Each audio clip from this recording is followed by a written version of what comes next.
gitu. Gue ngerasa gue butuh ngobrol sama lu, kenapa? Karena mikir itu menurut gue harusnya alami. Jadi untuk kita membaca prediksi ekonomi, untuk kita berpartisipasi dalam politik, misalnya untuk kita kerja gitu ya, atau bersosial media, ya kita harus belajar untuk mikir. Nah ini kontradiktif ke orang yang kayak menurut gua gini deh, perasaan gini deh, kata dia gini deh, terus langsung ditelan bulat-bulat gitu ya, tanpa dites dulu. Dari nol bareng Abigail Limuria, penulis Makanya Mikir. Wih deh. Thank you loh jauh-jauh ke sini.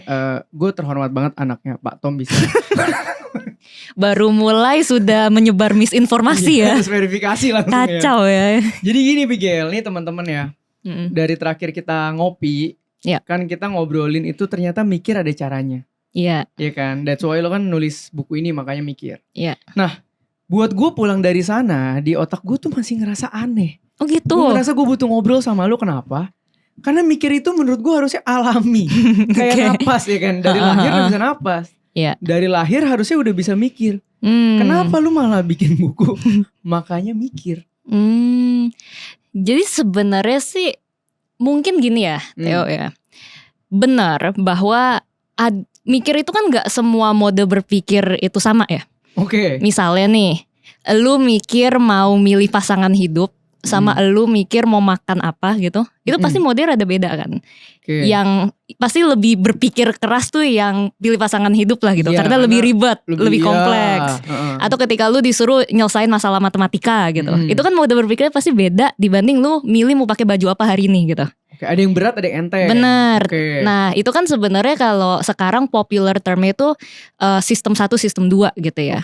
Nah jadi manusia itu kita kan sebenarnya berevolusi tuh sebenarnya dulu di zaman dimana masih hunting and gathering gitu loh. Ya, yang belum lah ya ini primitif, ya. belum ada nih tablet-tabletan, HP, stock market, ekonomi, gak ada tuh. Sistem politik, gak ada sama sekali. Adanya cuman petik-petik buah, abis itu kabur dari macan gitu kan. Insting lah ya. Insting. Nah itu jadi mungkin kalau kita ditempatin di zaman kayak gitu, kita gak perlu belajar mikir. Karena itu natural, udah instingtif, udah mendarah daging gitu sih. Hidupnya by nature banget lah. Iya, nah tapi kan masalahnya dunia kita berkembang pesat banget nih. Tiba-tiba udah ada jalan tol sekarang, habis itu ada demokrasi, habis itu ada internet. Nah otak kita nih kan belum evolve gitu untuk ngejar ke sana. Jadi secara insting kita gak bisa ngandelin itu lagi. Jadi untuk kita membaca prediksi ekonomi, untuk kita berpartisipasi dalam politik, misalnya untuk kita kerja gitu ya, itu tuh atau bersosial media, ya kita harus belajar untuk mikir. Oh jadi gitu. Karena zaman ini berubah terus, terlalu cepat, sangat cepat sekali, sangat cepat sehingga banget. cara kita adaptasi itu sebetulnya harus dengan belajar berpikir untuk bisa catch up dengan itu. Yes, karena akhirnya juga kan manusia itu kan mode berpikir yang cepat, dia bisa bilang snap judgment yang lu bilang tadi natural. Itu kan sesuai berevolusi sesuai dengan yang zaman dulu. Jadi misalnya gini, kalau lu tiba-tiba di depan lu nih muncul singa gitu, lu pasti berpikir akan sangat akurat, lu kabur. Iya. Ya, nggak akan lu salah berpikir, oh gue datengin dah, gue cek mulutnya, nggak mungkin. Gitu, itu akan sangat akurat karena ya udah cocok gitu. Iya, instinktual. Nah tapi kan insting biologi kita belum berevolusi untuk ngejar internet, sosial media dan segalanya itu. Jadi harus dengan kita pelajarin yang dinamain yaitu sistem 2 atau berpikir kritis. Makanya ketika kita misalnya solving mathematical equation atau berpikir kritis atau yang hal-hal yang bisa dibilang harus belajar itu susah karena nggak natural. Makanya harus belajar. Tapi semakin sering digunain, semakin ya rasa natural, akhirnya semakin bisa dengan cepat dipakai gitu ya. Ini berarti kita ngomongin berpikir dengan berpikir kritis atau punya critical thinking nih udah dua hal yang beda nih ya. Kan untuk mengejar catch up tadi kita harus belajar tuh yang namanya berpikir kritis karena sudah tidak berjalan sesuai dengan nature. Iya, karena udah ada mismatch lah supaya kita bisa beroperasi di dunia yang kompleks ini gitu. Ada gap lah ya, harus update software lah ya gitu kan. Benar, exactly. Yes. Nah kemudian berpikir kritis itu seperti apa? Gue tuh masih kayak Apa sih maksudnya berpikir kritis, bedanya sama gitu loh? Sebenarnya ini on brand sama lu banget. Lu kan si paling realistis katanya kan. Banyak yang akhirnya realistis juga. Bener, ternyata ada satu yang baru jadi realistis. Banyak. Teman-teman. Maksudnya ya. gue. Iya. Nah, tapi sebenarnya tuh berpikir kritis dalam definisi gue itu sesimpel berpikir akurat dan ya itu sesuai realita, realistis. Oke, akurat dan sesuai realita. Iya, soalnya kan akurat itu kan ketika kita bisa membaca realita dengan akurat.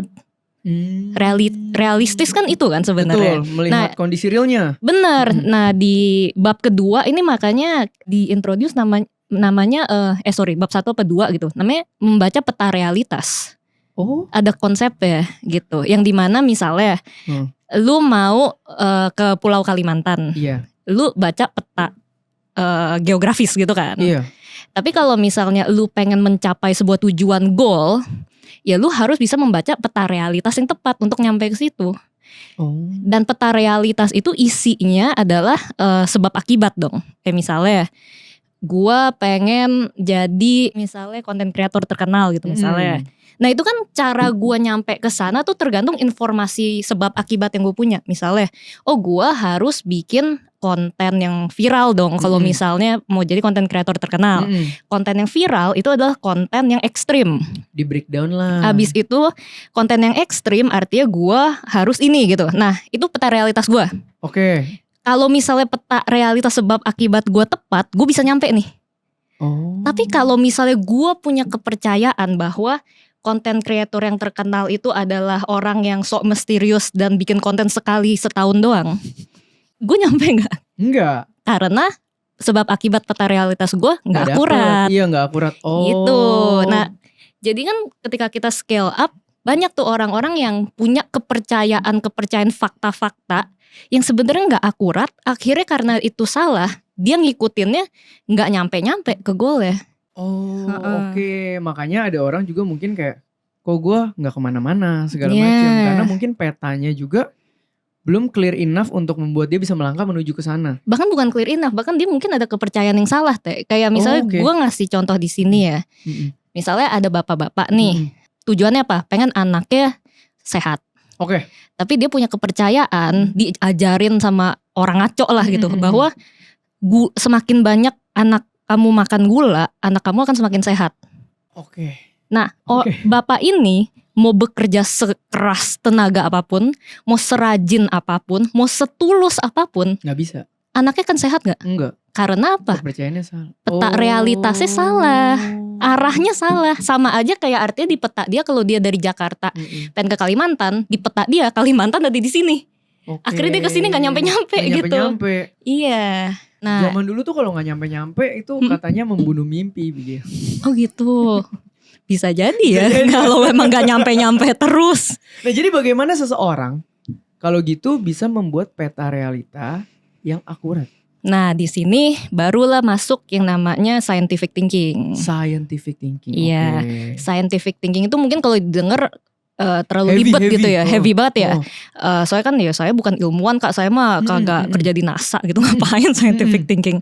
Tapi sebenarnya scientific thinking itu sesimpel kita ngetes hipotesa ke realita baru percaya gitu aja sih. Oke, hipotesa itu adalah bahasanya kesimpulan sementara ya. Bener. Praduga kita lah ya. Jadi sebelum kita dapat buktinya atau sebelum kita coba benturin ke realita, kita jangan percaya 100% dulu. Oh. Nah ketika lu udah cara berpikir kayak gitu, sebenarnya lu udah mengadopsi pola berpikir ilmiah. Oh. Iya, so itu kan sebenarnya cara berpikir ilmuwan ya. Maksudnya mereka kan bikin praduga tadi yang lu bilang. Hipotesa A, B, C. Terus habis itu mereka eksperimen, kesimpulannya baru mereka catat gitu. Nah ini kontradiktif ke orang yang kayak menurut gua gini deh, perasaan gini deh, kata dia gini deh. Terus langsung ditelan bulat-bulat gitu ya, tanpa dites dulu. Jadi sebenarnya mau kata dia kayak, mau menurut gua kayak, mau menurut buku kayak, itu boleh kita ambil jadi hipotesa A, B, C. Tapi kita harus tetap kayak ilmuwan lah ya, eksperimen nih. Bener. A, B, C ini mana yang kira-kira beneran bener gak sesuai realita apa gak? Akurat gak nih sama jalan yang kita mau realistis gak gitu. Oke. Nah tapi beda ya mungkin kalau bukunya emang buku maksudnya yang udah bereksperimen, maksudnya bukunya ini hasil eksperimen gitu. Ya mungkin lu bisa percaya, apalagi yang nulis itu udah lebih expert dari lu di bidang itu apa. Tentu harus pilih-pilih. Tapi yang paling penting itu ketika dapet katanya atau perasaan kayak gini deh. Nah tapi tentunya kan ini nggak bisa dipakai untuk semua tipe informasi ya. Ini makanya gue juga ngomong di sini bahwa kita harus bedain juga nih ranah. Maksudnya gini, kayak misalnya gue bilang, misalnya Jujutsu Kaisen adalah anime terbaik gitu. Lu bisa ngecek secara ilmiah? Nggak bisa karena. Tapi menurut gue itu terbaik. Iya, gue setuju. Iya kan? Tapi maksudnya gini, maksudnya kita nggak bisa mencek mana nih apa kajian ilmiah yang harus gak ada lembaga yang memverifikasi itu. Dan emang nggak bisa. Biarpun ada Gojo di sana. Bener, tapi nggak bisa gitu kan? Karena itu ranah preferensi yang gue bilang, yang dimana ya acuannya tergantung selera aja. Menurut gue itu yang terbaik. Nah itu nggak apa-apa di kasus ini. Tapi ketika gue bilang misalnya presiden pertama Indonesia siapa? Bisakah? Menurut gue ya nggak bisa dong. Lu harus cek kan realitanya gimana. Ada historical data semua. Bener. Atau misalnya kayak di meja ini ada 2 gelas gitu. Bisa gak gue bilang enggak, menurut gue ada 3? Nggak bisa kan. Ini harus sulap ya dari sini. Benar. Nah artinya kan informasi itu ada 2 tipe setidaknya. Yang ranah realita sama preferensi. Nah yang pakai scientific thinking ini yang di ranah realita ini. Lu cek ke realitanya kan. Tapi kalau masuk ranah preferensi ya udah kayak Gojo karakter terbaik sedunia apa ya udah itu sesuai preferensi aja gitu tapi kalau kan. kayak gitu berarti sebenarnya di sosial media tuh banyak perdebatan gara-gara ranah preferensi. Bener, maksudnya gini, nah itu yang ranah preferensi diminta kajian ilmiahnya. Iya, kenapa lu ngomong gitu? Bener, kayak mana kajian ilmiahnya? Mana buktinya Gojo adalah ini gitu kan. Pusing kan lu? Gitu. Iya, pusing kan lu? Susah. Atau nah giliran yang ranah realita dibilang ya suka-suka gue dong mau percaya apa. Diaduk-aduk. Nah lebih parahnya lagi biasanya dalam satu argumen itu ada sebagian yang ranah realita, ada sebagian yang ranah preferensi. Dan untuk kita address kan harus satu-satu tuh. Bener. Ini kecampur-campur orang. Nah ini pentingnya kita hati-hati ya dalam berpikir supaya akurat. Itu yang diajarin juga makanya di buku gua gitu. Itu kan harus belajar Teh. Iya. Nggak natural gitu untuk orang kan. Enggak, maksudnya lu bisa berpikir, membuat buku cara berpikir aja udah aneh sebenarnya. Kenapa tuh? Kenapa aneh? Iya kan? Maksud gue berarti lu harus bisa membreakdown cara berpikir dan isu berpikir yang ada di dalam society. Itu aja kan udah campuran dari 2 hal tadi harus bisa lu pisahin. Benar. Kalau enggak gimana cara jadi? Benar. Iya dong. Iya. Tapi soalnya emang gue tuh kayak dari ini kan gue nulis berdua ya sama sahabat gue kan ya. Kita berdua emang sering menemukan kekacauan itu gitu. Kayak misalnya contohnya nih gue suka dengar di perdebatan sosmed misalnya ada orang curhat tentang dia berantem sama suaminya misalnya gitu. Dia bilang gini kayak iya nih gimana ya kan anak saya demam gitu. Terus aku bilang ya suruh bawa ke dokter. Tapi suami bilang ngapain bawa ke dokter, rendem aja air dingin gitu. Nyokap gue bilang dulu kalau misalnya anak demam rendem air es sembuh gitu kan. Nah terus si cewek bilang ya nggak bisa gitu dong mas, ini kan ya kita bawa ke dokter gitu. Terus si suaminya marah kayak kamu bilang mama saya nggak berpengetahuan gitu, kok kamu nggak respect banget gitu kan. Bener gitu kan, udah tuh kacau tuh. Nah sebenarnya kan kalau kita pilah ya, itu 2 ranahnya kecampur tuh. Yang pertama kan sebenarnya perdebatannya soal apa cara terbaik untuk nyembuhin sakit demam. Betul. Itu ranah realita. Caranya sebenarnya tinggal cek aja faktanya ke scientific journal atau tanya ke dokter expert. Yang mana nih lebih efektif, rendam air dingin apa kasih obat gitu. Dan ada orang yang memang betul-betul capable dan terbukti bisa memberikan saran yang tepat untuk itu. Benar. Jadi cara nyelesainnya itu. Nah tapi yang kedua soal respect gak respect, cara komunikasi, tidak menghormati orang tuanya, itu kan dari ranah preferensi. Itu kan soal komunikasi kan. Bener. Nah itu sebenarnya cara resolve-nya itu ya udah kompromi kah? Atau misalnya minta maaf kalau misalnya cara komunikasinya salah. Nah jadi sebenarnya kalau perdebatan ini mau 100% kelar, harus di dua ranah diintervensi gitu loh. Kebayang. Solusi bener buat anaknya. Itu satu. Dan cara mereka berdua ngobrol, logikanya kan gitu. Bener. Nah tapi kan kalau gak bisa misahin ranah, akhirnya kecampur-campur kan. Ntar misalnya istri bilang, nih mas saya udah nanya dokter, ini bener kok kayak yang lebih efektif kasih obat, bukannya direndam es gitu. Si suaminya akan tersinggung, bilang kamu artinya bilang Gak ibu percaya saya dong sama pembohong mama. gitu. Iya. Kamu gak respect gitu. Loh enggak gitu dong. Ini kan bukan soal respect gak respect, ini soal fakta gitu seharusnya. Iya benar. Belum ditambah emosi lagi. Ya. Saya bilang, pantas kamu direndam terus anaknya kayak kamu. Nah kayak gitu Berantem. udah makin kemana-mana Chaos tuh. lagi kan. Heeh. Padahal sebenarnya yang ironis, kedua orang tua ini tujuannya sama. Pengen anaknya sehat. Tapi karena ranahnya kecampur, gini terus. Nah itu baru contoh yang sangat simpel ya Teh ya. Belum kita tarik ke perdebatan ekonomi, finansial, politik. Wah udah makin kacau-kacau kan. Gitu. Nah berarti kalau dari perdebatan simpel tadi nih, langkah pertama kita untuk bisa memisahkan dua itu nih, yang besok bisa langsung kita praktekin tuh kayak gimana? Karena kalau kayak tadi kan berarti logika dan emosinya tuh kan nyampur jadi satu gelas ya. Iya dong, makanya chaos lah tuh semua. Iya. Berarti seperti apa sih langkah pertama nih untuk bisa menyelesaikan masalah itu gitu? Sebenarnya ini ada ya, cuman emang mungkin nggak bisa, maksudnya applicable to everyone. Ini applicable to anyone, cuman mungkin nggak semudah itu. Cuman menurut gue ini yang terpenting sih. Iya. Framework lah ya, ini framework. Framework, iya. Ini kalian harus bisa bedain ranah, dan cara paling gampang bedain ranah informasi itu kalian harus sangat spesifik dalam menggunakan kata. Oke. Jadi gini, lu sadar nggak misalnya nih, gue nanya ke lu, gue pengen lulus cepet nih, gue pakai joki gitu, bener nggak sih itu? Nah, kata bener atau enggaknya itu tuh artinya bisa macam-macam. Lu sadar nggak? Betul. Karena mau diukur dari mana nih? Bisa bener nggak sih pakai joki bener bisa bikin gue lulus dengan cepat, atau bener nggak secara moral, ya kan? Betul. Itu kan lu bingung kalau gue tanya gitu, lu mau jawab benernya dari mana? Aspek mana? Nah, itulah banyak juga kerancuan karena kata yang dipakai sama orang tuh sangat-sangat asal gitu. Bahkan dari pertanyaan ya dong kalau kayak tadi ya. Bener. Nah harusnya kalau gue concern gue secara etis, gue nanya lu kan. Secara etis menurut lu oke gak sih ini, atau misalnya baik gak ya, instead of bener.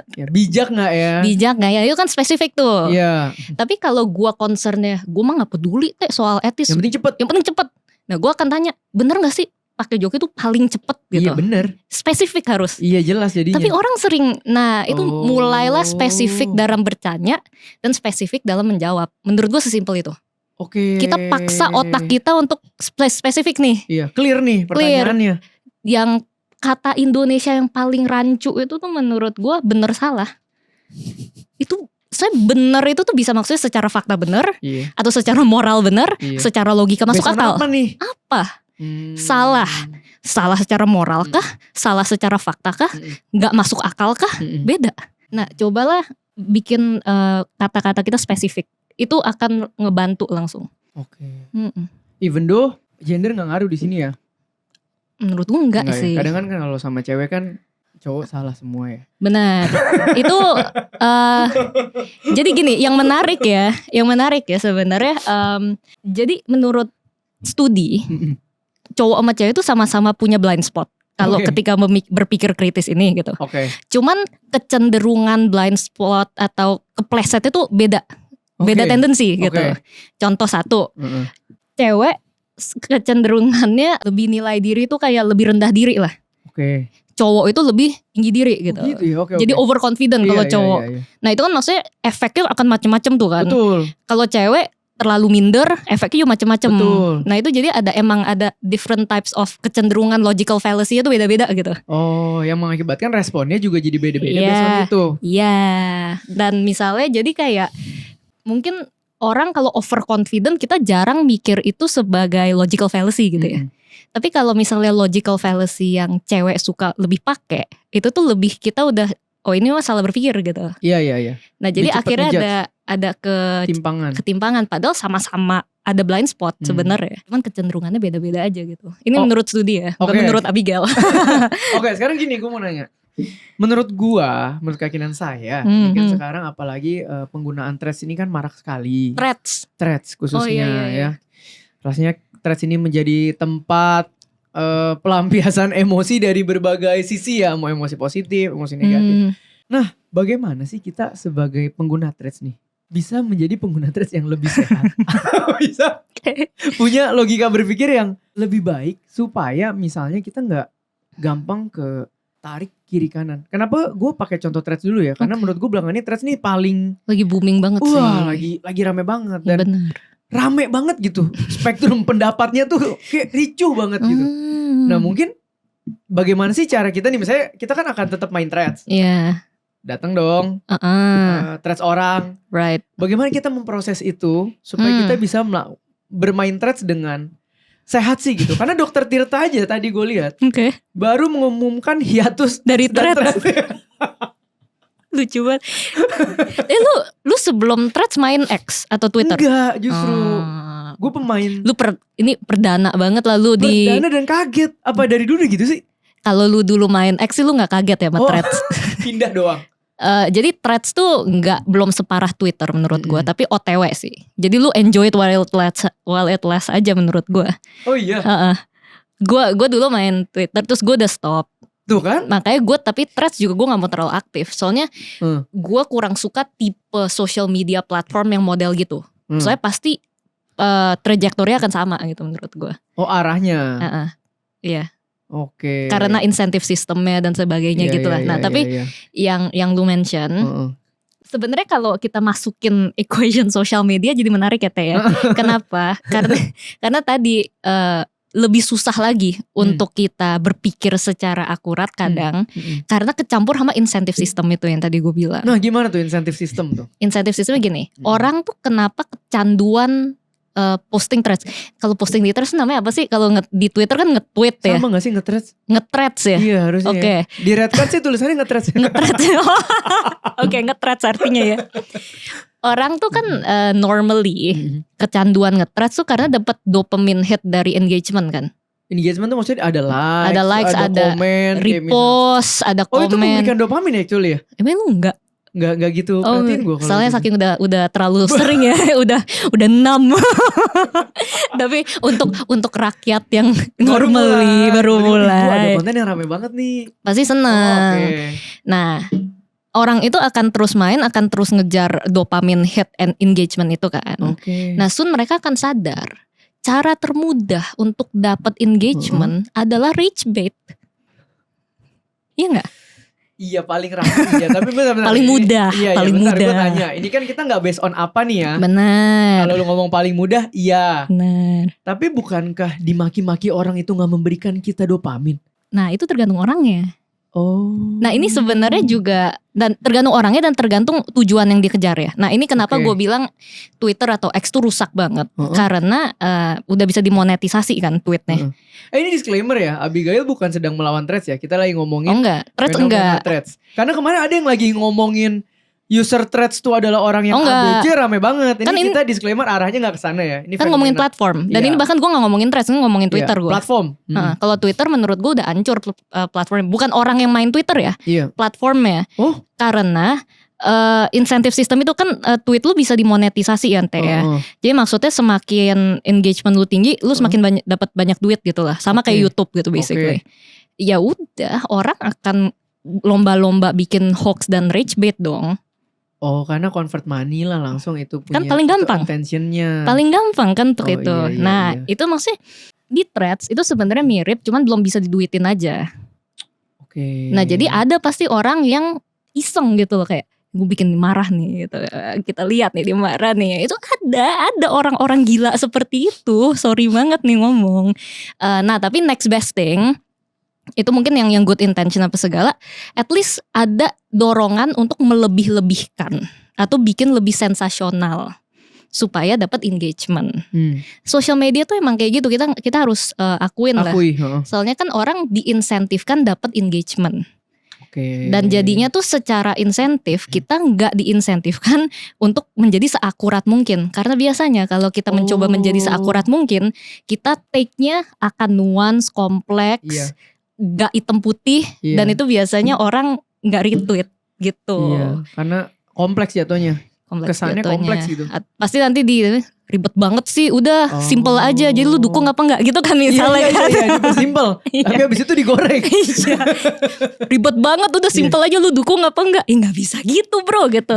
Oke. Jadi sebenarnya ketika orang ngomongin kayak, sekarang kenapa rage bait banyak banget sih yang make? Iya nggak bisa ngomong, sistemnya memberikan insentif terhadap traffic dengan cara apapun actually. Iya. Nah jadi kalau lu mau berpikir secara akurat, lu harus secara intensional melawan insentif sistem itu kadang. Dan dorongan lu harus aware gitu sama diri lu bahwa gue udah mulai kecanduan, gue udah mulai kena nih sama insentif sistemnya, gue harus tahan dulu, gue baca pelan-pelan dulu, jangan langsung reaktif apa segala gitu. Dan ya of course latihan berpikir secara akurat again and again aja. Dan ini maksudnya gue jabarin semuanya satu buku gitu ya, maksudnya nggak sesimpel itu. Ya makanya udah mau 300 halaman itu. Iya, jadi emang satu-satu gitu. Tadi kan ranahnya lu rapiin dulu. Iya. Terus ada lagi soal objective oriented principle atau tujuan. Jadi maksudnya masalah itu nggak sama loh untuk semua orang. Itu aja kan orang kadang nggak ngeh gitu. Iya benar. Masalah itu hanya tergantung tujuan. Nah untuk kadang tuh orang kan jadi kayak, lah ini nggak bisa dong, ini masalah. Tapi habis itu untuk orang yang ada di sebelah layar itu, kenapa lu marah-marah? Nggak masalah kok. Masalah. Berantem kan itu apa segala. Tujuannya beda. Tujuannya beda gitu. Nah itu harus satu-satu. Terus gue juga sebenarnya ngomong soal insentif disinsentif sistem. Sebenarnya kan insentif disinsentif nggak cuma di sosmed, tapi di kita secara relationship gitu. Kayak misalnya gue kasih contoh, ada 2 sahabat. Mereka pengen solid. Terus habis itu yang satu sahabat minjem duit. Ya kan. Mulai gak solid tuh. Nah misalnya kita deh lu sama gue kita bersahabat gitu ya. Terus kita kayak ayo Teh kita harus bersahabat solid gitu misalnya kan. Terus habis itu gue minjem duit ke lu. Waduh. Terus lu kasih karena lu sahabat yang baik kan Teh ya. Nah sahabat yang kaya. Sahabat yang kaya dan baik gitu ya. Terus abis itu gue gak balik-balikin. Terus lu lihat di IG gue pamer-pamer. Ya. Terus lu mulai lah, gimana duitnya? Iya Teh bentar ya gue lagi masih nyari duit nih, gue bilang gitu kan. Tapi lu flexing. Tapi abis itu gue flexing, gue beli barang gitu di sosmed. Mulai kesel kan lu. Nah one day lu butuh banget nih duit. Ya udah lu dong kayak, nggak bisa nih, gue butuh, lu balikin lah apa segala gitu. Gak bisa, gue panas. Lu kok jadi sahabat gitu banget sih Teh begitu. Hitung-hitungan. Terus gue update lagi di IG gue, memang sahabat itu akan menusuk kita dari belakang gitu. Eskalasinya. Nah, gitu kan. Terus abis itu akhirnya yaudah gue balikin lah. Terus itu gue mau pinjem duit lagi. Bagus akhirnya lu balikin. Bener. Abis itu gue mau minjem duit lagi Teh ke lu. Lu kasih gak? Enggak lah. Nah abis lu gak kasih kan? Enggak lah. Apakah itu artinya lu sahabat yang buruk? Enggak juga. Enggak. Kenapa? Salah gue. Iya. Ketika lu berbuat baik ke gue, minjemin gue duit, gue malah bales lu dengan disinsentif. Yang itu kan disinsentif kan justru bikin lu gak mau ngelakuin itu lagi. Iya. Padahal kalau tujuan gue pengen solid sama lu, harusnya gue jaga hubungan itu dengan kasih insentif. Gue balikin tepat waktu. Abis lu traktir makan thank abis you ya itu udah gue traktir lu makan, gue gak flexing di sosmed gitu kan. Nah itu kan maksudnya kadang orang aja tuh bingung gitu. Orang biasanya langsung jump to conclusion, iya gue dihianatin sahabat gue gitu kan. Oh iya, proses evaluasinya di skip ya. Dia skip, dia gak sadar soal insentif disinsentif itu. Gitu, itu juga bagian dari berpikir. Wah ini mah kalau gitu ini applicable to setiap aspek relasi loh. Iya kan? Iya emang. Sama orang tua iya, sama adik kakak iya, semua. Sama pasangan iya. Banyak banget kan yang sebenarnya jadi ngaco cuman karena kayak begitu. Gue udah melakukan yang terbaik tapi benar. Nah itu lagi itu paling suka. Iya kan? Benar. Ngapain gue begitu lagi? Benar. Gue mikir kan jadi bodoh gue. Baik sama dia. Yang ngerasa malah dirinya jadi sia-sia gitu kan. Benar. Atau yang sering terjadi lagi, gue juga ada ngomongin soal empati gitu. Nah gimana tuh empati nih? Kayak orang kan biasa mikir, ngapain sih Kak kita punya empati gitu kan, ngapain kita mengerti orang, siapa yang mengerti saya gitu kan biasanya. Itu nah tapi gini bro gitu, nggak bisa gitu bro. Kayak kita ketika kita hidup ada banyak goal-goal yang pengen kita capai. Pasti. Itu involving orang lain, atau bahkan goalnya kita itu adalah orang lain. Oke. Misalnya aku mau banggain orang tua aku, orang lain. Iya benar. Aku pengen dong kerja sama Theo Derek, harus di hire lu. Iya, ya melibatkan orang lain lah. Lu orang lain itu gitu kan. Nah, jadi banyak banget goal kita tuh sebenarnya dihambatnya sama orang lain. Oke. Ya, let's be real, Oke. Atau kayak faktor yang determiningnya itu orang lain gitu. Betul. Ya jadinya skill untuk bisa memahami orang itu juga penting banget dong. Oke. Bukannya supaya untuk cuman kayak gue ngerti lu kayak sebagai tindakan romantis, enggak gitu juga gitu. Kayak kita berelasi. Dan seringkali orang kan gini yang tadi lu bilang, gue udah capek-capek berkorban untuk lu gini. Tapi orang yang dia berkorban untuk tuh ngerasa pengorbanan dia tuh sebenarnya nggak perlu gitu. Gue nggak butuh itu, nggak ada yang minta gitu kan. Tapi dia berinisiatif berkorban.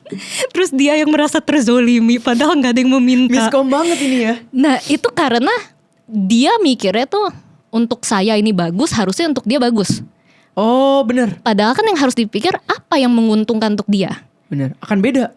Nah itu empati, mengerti orang lain kan.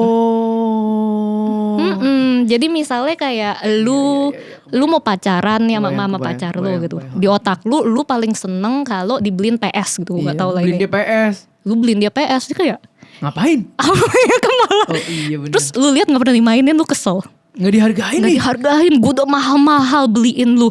Kok lu sentuh aja enggak itu. Kalau gue sih dibeliin PS, gue pasti main. Padahal gue tahu cara main aja kagak gitu kan. Iya ya. Ya itu kan harusnya lu kalau mau beliin dia hadiah, apa yang dia suka, apa yang menguntungkan untuk dia, itu empati, mengerti orang lain. Ini sama kayak kasus simple ini sebenarnya ya. Kalau di kasus simpelnya itu kan orang selalu ngomongin kalau effort jemput-jemput.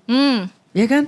Biasanya kan cowok misalnya, gila nih gue pulang kantor, macet-macetan, ke Bogor jemput Miguel. Ya kan? Harus disebut spesifik kotanya ya. Sorry. Habis kayak Jawa aja. Bener. Ya kan? Jemput. Iya. Ternyata telat 20 menit. Kan? Terus gue bete. Langsung bete. Kenapa telat? Karena aku jauh. Ya kan telat. Benar. Iya dong. Terus orang langsung kayak, gila gue udah nyetir sejam lebih loh. Akhirnya dia bete, gue bete. Iya. Gak ada yang seneng. Nah, padahal pengorbanannya sudah dilakukan. Benar. Nah itu sebenarnya ada lagi gue bahas. Oh ada lagi tuh. Itu di matriks Cipolla itu kita bedain ada 4 tipe orang. Buset. Oke. Orang, bukan orang ya, keputusan lah, tindakan. Tindakan pinter, bodoh, gak berdaya, sama jahat. Oh ada 4 kategori. Iya di sini. Okay. Nah itu masuk bodoh. Karena bodoh tuh merugikan diri dia, merugikan orang lain. Dua-duanya rugi. Iya. Dua-duanya lose. Jahat tuh nguntungin diri, ngerugiin orang lain. Oh oke. Nggak berdaya tuh ngerugiin diri, nguntungin orang lain. Oke. Pinter tuh buat wins. Win-win. Oh gitu ya. Oke. Nah yang itu kan bodoh. Kenapa? Karena sebenarnya kan tujuannya menjemput Abigail di Bogor dengan tepat waktu gitu kan ya. Iya. Ya ini kan sorry banget nih udah ada Google Map ya. Iya. Anda bisa prediksi lah, nggak bisa ngukur gitu. Iya. Dia kayak gue mah berangkat 30 menit sebelumnya juga santai lah bos. Padahal lancar aja sejam bro gitu kan. Iya. Karena kayak gitu akhirnya nyampe, guanya bete, telat 30 menit, dianya sudah merasa berkorban, rugi juga. Kacau lah bodoh. Karena dua-duanya lose. Nah mungkin ada orang yang bertanya, Kak kenapa kalau yang ngerugiin diri nguntungin orang lain itu gak berdaya ya? Itu kan pahlawan biasa ya. Iya kan? Kan gue berkorban nih demi lo gitu. Nah tapi lagi-lagi kita harus ingat nih, definisi rugi sama untung itu berdasarkan tujuan. Oke. Jadi misalnya gini, kalau ada orang tua yang berkorban, misalnya tujuannya orang tuanya itu untuk anaknya bisa makan 3 kali dalam sehari lah gitu. Terus dia uangnya pas-pasan. Jadi orang tuanya berkorban makan cuman sekali dalam sehari supaya anaknya makannya 3 kali sehari. Nah itu kan mungkin ada orang bilang orang tuanya rugi gitu, maksudnya berkorban. Tapi kan menurut tujuan orang tuanya yaitu anaknya bisa makan 3 kali sehari, berhasil. Artinya dia untung. Anaknya juga untung dong. Iya. Artinya masuknya pinter. Karena sesuai sama objektif dan tujuannya. Bener. Oh, wow. Nah yang gak sesuai nih mungkin ada orang yang dia tujuannya pengen disukain sama teman-teman kantor. Jadi apa yang dia lakuin? Dia kerjain kerjaan teman-temannya. Iya benar. Berharap jadi ditemenin. Iya. Padahal yang terjadi malah dibudakin aja ya. Iya pasti. Ditemenin mah boro-boro gitu. Tapi dianya sakit-sakitan, kerjaannya jadi banyak. Temennya makan gaji buta untung. Nah itu gak berdaya itu. Ya, satu lu satu win. Iya gitu. Tapi ini tuh bener-bener apa ya? Secara realita sangat kepake untuk kemajuan kehidupan orang loh. 99% orang Indonesia tabungannya itu di bawah 100 juta rupiah. Maka permasalahan di Indonesia itu bukan investasi, tapi earning power. Ini yang akan jadi game changer pertama dalam membangun kekayaan. So buat kalian semua yang pengen memperbesar atau memperbanyak sumber income, gua buat yang namanya kuliah realistis. Kuliah yang fokusnya ajarin lo cara cari duit. Cek langsung YouTube membership di channel Theo Derek dan mari belajar sama-sama di kuliah realistis. Realistis banget gak? Iya, maksud gue ini bagus banget kayak pribadi gue sendiri makin sekarang itu makin ngerasa dengan banyaknya stakeholders dalam hidup, makin signifikan decision yang kita buat, keputusan win-win ini menjadi salah satu tolak ukur yang harus dipakai terus supaya banyak hal sustainable. Benar, penting banget. Iya, mungkin ya nggak usah jauh-jauh ya, mungkin pernikahan juga kan. Wah itu harus jelas objektifnya adalah supaya kita kan langgeng. Benar. Harga yang dibayar kan udah nggak bisa ngomong siapa bayar harga ya. Benar. Tapi kalau itunya goyang aja. Wah itu pernikahan tuh yang paling banyak case study-nya menurut gue. Iya kan? Benar. Kayak apalagi ya itu soal empati apa segala yang ngelakuinnya dari perspektif dia bukan dari perspektif orang apa segala itu banyak banget deh pasti. Bagaimana kita langkah awal ya? Bagaimana sih supaya kita bisa sadar gitu misalnya balik ke insentif dulu deh. Insentif dan disinsentif tadi ya. Bagaimana kita bisa sadar bahwa oh ini gue harus memberikan ini karena ini tepat nih gitu. Karena kadang itu kan melibatkan emosi banget ya. Hal-hal kayak gitu. Bahkan kadang orang selalu ngomong gini nih. Ya dia kan emang kelakuannya kasar tapi hatinya baik. Ada kan? Ada. Lucu sih. Iya ada juga orang gini waktu itu. Gue lebih denger lagi. Dia mah hatinya baik biarpun mulutnya emang kurang ajar. Iya benar. Jahat aja mulutnya. Benar. Bagaimana sih kita langkah awal tuh? Untuk apa nih tapi langkah awal untuk apa? Insentif tadi ketika kita jadi orang yang harus memberikan itu dulu deh. Lagi-lagi ya sebenarnya kan insentif disinsentif itu kan towards what ya. Jadi artinya misalnya ada tadi tuh si hati baik perilaku kasar gitu. Nah, maksudnya tujuan lu tuh apa dulu? Apakah untuk memperbaiki karakternya atau apakah supaya dia naksir sama lu? Apa kayak tergantung tujuannya apa dulu nih. Baru kan kita bisa temuin insentif disinsentif ya gitu. Oh iya, berarti semuanya harus berawal dari tujuannya apa? Adalah objektifnya. Tujuannya apa? Iya, kayak tadi misalnya oh ya tujuan gue supaya misalnya lebih akrab sama Bigel gitu kan. Oke. Tapi ternyata gue mah hatinya baik nih. Mau deket sama Bigel, tapi mulutnya kurang ajar. Nah, nggak bakal terjadi tuh. Nah, ya lu harus pertama kali kan tujuannya akrab. Berarti kan lu harus tahu dong, gue tuh akrabnya sama orang-orang tipe apa. Oh iya benar. Ya, di breakdown lagi di breakdown. Gue ada nggak di circle gue orang yang ngomongnya kasar gitu misalnya. Oh iya. Ada nih, oh berarti aman nih gitu. Mungkin thresholdnya masuk nih gitu kan. Iya, masih bearable ini. Bearable. Terus misalnya lu perhatiin lagi Abigail nih kalau sama teman-temannya atau misalnya lagi di YouTube gitu nongkrong atau apa, suka ngomongnya apa sih? Oh, Jujutsu Kaisen gitu. Ya gue nonton deh Jujutsu Kaisen. Nah, itu kan sebenarnya masih kan pakai pendekatan itu ya. Dan itu kan lagi-lagi yang gue bilang itu empati. Lu benar-benar mau mengerti gue nih orangnya kayak gimana, apa yang gue suka, apa yang gue tertarik, apa yang gue nggak suka. Turunin ego ya berarti. Maksudnya untuk bisa empati juga lu harus, iya gak sih, kayak untuk bisa gitu mengerti orang lain harus turunin ego nggak? Atau secara natural bisa sih sebenarnya? Kalau untuk gue sih nggak ada perlu, ya cuman gue nggak tahu orang lain. Ini menarik, gue nggak pernah denger ini sih. Untuk lu emangnya kalau untuk ngertiin orang apa ada harus nurunin? Sekarang nggak, dulu iya sih. Oke. Karena mungkin ya tadi kenapa gue tiba-tiba refleks ngomongin ego, mungkin kadang untuk bisa mengerti orang lain tuh lo harus bisa mengurangi keakuan kita gitu kan. Kalau nggak kita akan ngejudge. Kita di misalnya jujur kasihan buat lu penting. Anime apa sih pakai ke negara kita? Bener. Dan sebenarnya nggak apa-apa ya lu mikir gitu. Tapi kalau tujuan lu pengen akrab sama Nggak gue, masuk. ya lu aneh banget. Iya bener. Bener sih, mungkin untuk beberapa orang perlu nurunin ego ya, karena orang tuh ngerasa dia yang paling bener, dia acuan seluruh dunia gitu mungkin ya. Kalau orang nggak sama kayak gue, aneh lu gitu. Atau misalnya udah pastilah semua orang mikir kayak gini gitu. Ya mungkin kalau untuk orang itu harus turunin ego dulu. Tapi kalau dari sisi gue sih lebih ke keakuratan berpikir aja ya, ya kayak gue pengen akurat berpikir sesuai tujuan. Iya, saya kayak lagi misalnya kita reverse nih. Gue tujuannya gue pengen lebih jadi temen deket lu gitu ya. Kan nggak mungkin dong gue tahu nih Theo pasti sukanya ini. Padahal gue nggak pernah ngobrol sama lu. Iya. Apa kan itu nggak masuk akal ya, so ide banget. Iya. Terus habis itu gue tiba-tiba beliin lu mainan Sukuna. Iya, sure. Gue. Mainan Sukuna. Theo nih Sukuna banget orangnya, kan gue asumsi gitu kan. Ternyata lu sakit hati sama Sukuna. Iya kan, benci gue. Iya kan, gak bisa gitu. Dan maksudnya dengan gue pengen pelajarin lu sukanya apa kan bukan berarti gue jadi less than gitu ya. Ini kan sebenarnya gue cuman kayak ya pengen akurat aja gitu. Sesuai tujuan. Realistis aja. Lah berarti ini terhadap setiap pekerjaan kita pun harus sangat aware dong ya.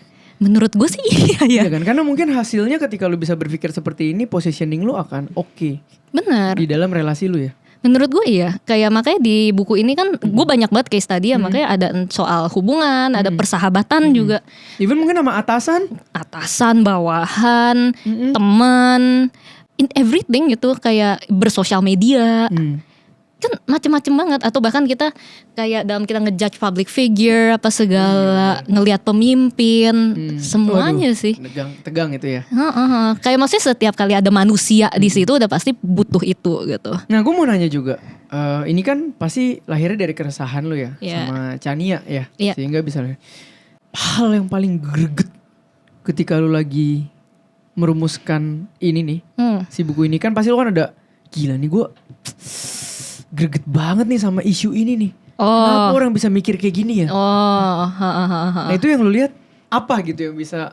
Untuk gua? Iya. Untuk gua gua penasaran ketika bikin ini kan pasti dari fenomena masyarakat yang terjadi lu comot tuh. Iya. Gua ya itu tadi sebenarnya yang insentif disinsentif itu sih. Oh itu paling greget. Because I see it everywhere. Gue lihat itu everywhere. Itu yang gue spend a lot of time on ya, yang kayak terus gue ituin gue breakdown, terus habis itu gue kasih case study ya. Dan sebenarnya sebelum gue masuk situ gue kasih tahu intro lagi juga soal self interest gitu Oke. Yang dimana gue bilang semua manusia tuh termotivasi sama self interest atau kepentingan pribadi.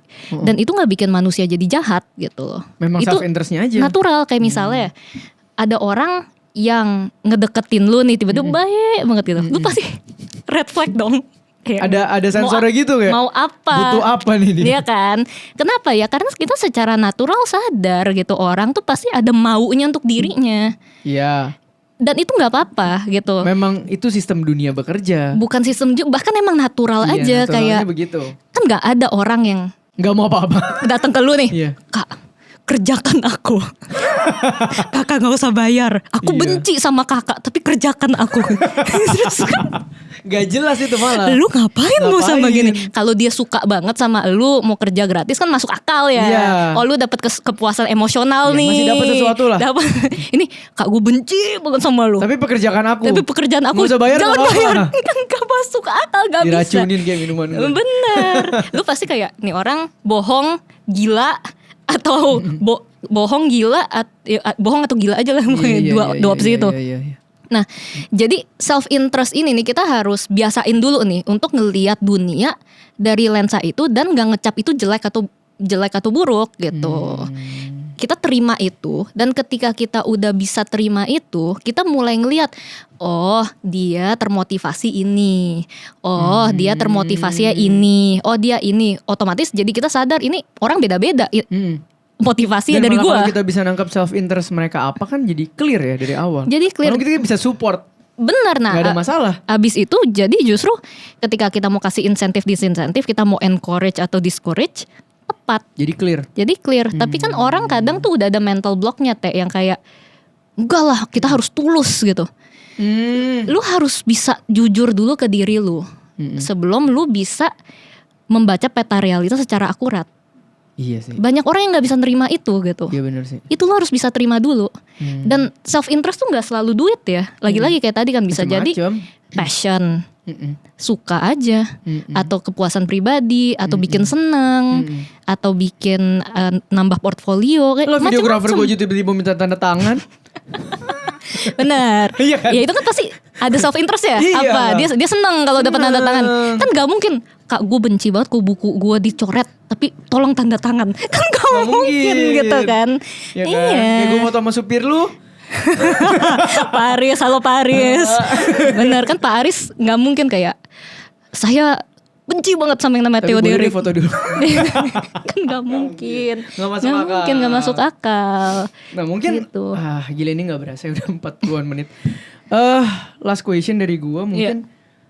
Sebenarnya kalau lo ngelihat majority masyarakat kita, especially di Indonesia ini, critical thinkingnya tuh udah cukup terdevelop kah, atau ternyata kita masih sangat butuh kah, atau wah banyak orang bahkan udah nggak tahu nih critical thinking apa atau apa. Kita tuh sekarang di stage mana sih sebenarnya dalam kemampuan berpikir? Ya, menurut gue sih masih sangat harus diimprove ya. Makanya kayak sebenarnya buku ini itu dibikin kan bener-bener fondasi banget ya Teh. Makanya tadi sampai kayak ranah, harus tujuannya apa. Itu basic fundamental banget gitu. Nah, kebanyakan sebenarnya di sekolah-sekolah itu tuh ini nggak diajarin. Nggak ada. Kenapa? Karena mereka udah expect lu udah bisa. Karena apa? Karena banyak kurikulum kita juga ngejiplak dari negara maju kan. Dan di negara-negara maju mungkin orang tua mereka, lingkungan keluarga mereka, tontonan mereka udah ngajarin ini gitu. Oh, jadi pondasinya udah ada. Ada kulturnya, secara kultur sudah kebangun di sana. Bener. Abis itu jadi dia masuk sekolah langsung jat dapat nih. Iya. Nah, misalnya jadi ibaratnya ketika mereka masuk sekolah level 5 udahlah gitu. Pondasinya udah ada lah. Udah ada, soalnya mungkin di keluarganya emang udah normal ngomong soal ini, lingkungannya, persahabatan apalah gitu. Nah, tapi di Indonesia mungkin kita anak-anaknya mulai dari minus 10 gitu. Tapi kurikulumnya udah 10. Nah, ini kan loncatnya gimana gitu. Bolong. Nah, makanya banyak. Ya ini kan sebenarnya ibarat kayak lu matematika tambah kurang kali bagi aja belum bisa, lu disuruh algebra gitu, aljabar atau kalkulus. Ya kan lu mau mikir sekerasnya juga nggak bisa. Lu harus belajar step by step kan. Nah, the fact that menurut gue sih ini basic banget. And the fact that ternyata diterima dengan sangat baik, dan gue baca ulasan dan review dan orang ternyata banyak banget yang emang butuh, yaitu menurut gue bisa memotret lah sedikit banyak level berpikirnya orang Indonesia gitu di situ. Tapi keinginan untuk improve itu tinggi banget juga gitu. Dan itu yang makanya menurut gue bagus ya, karena orang yang paling nyebelin itu lo orang yang mikir dia udah pinter gitu kan. Betul. Jadi selama lu merasa gue masih bodoh deh kayaknya Kak, gue masih harus belajar. Deh, mantep. Iya, menurut gue ini dasar banget tapi fundamental buat semua orang sih ya. Kayak gue juga selalu bilang ya, kadang-kadang orang bilang ngomongin mindset mulu. Iya kan? Ada gitu. Ada orang kadang bilang, ini mindset lagi. Bener. Langsung aja cari duit. Nah, mana mau kaya kalau mindset lagi. Bener. Tapi kalau mindsetnya aja belum kebangun, belum keset. Pusing main doang gitu. main pusing doang. Kan lu ngajarin selanjutnya juga. Benar. Step by stepnya juga gak bisa dimakan. Benar. Kayak ya itu precisely that, kayak lu mau ngajarin dia cara kaya cepet tapi dia bedain ranah realita sama preferensi aja gak bisa gitu. Iya benar sih. Atau identifikasi masalah itu apa gak bisa gitu. Iya benar. Ya kan benar. Lu mau ngajarin gimana nih gitu. Iya, dan kadang gue ngeliat juga mungkin saking banyaknya pengetahuan dari berbagai aspek ya, mau ngomong agama, mau ngomong sains, mau ngomong sosial, tanpa adanya pondasi berpikir seperti ini semuanya ya nyampur. Kayak tadi lu bilang, bener nggak? Bener. Based on apa? Bener. Di agama lu jelas nggak boleh. Ya lu tetap lakuin. Dan bahkan ngejalaninnya juga ngawur. Iya. Soalnya misalnya soal moral gitu ya, ajaran. Misalnya lu disuruh untuk mencintai sesama. Iya. Tapi cara sesama manusia ya. Sesama manusia, iya. Oh iya. Sesama manusia, benar. Nah, tapi kan cara lu mencintai itu gimana? Oh iya. Itu kan perlu berpikir juga. Iya. Itu kan perlu lu harus empati itu. Kalau enggak cinta lu bisa toxic. Iya. Jadi berkat enggak? Enggak. Iya. Dan cara mencintai tiap orang beda. Exactly. Iya. Gokil, seru banget. Ini tanpa terasa sudah sejam, Bigel. Oh, iya. Terima kasih dulu nih. Thank you. So, moga jadi berkat teman-teman. Bye. Bye.